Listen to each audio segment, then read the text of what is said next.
श्रीगणेशाय नमः।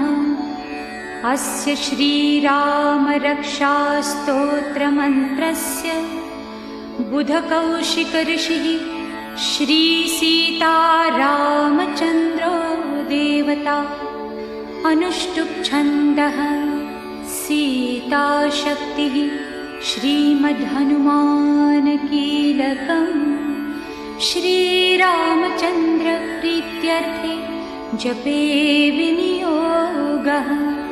अथ ध्यानम्। ध्यायेदाजानुबाहुं धृतशरधनुषं बद्धपद्मासनस्थं पीतं वासो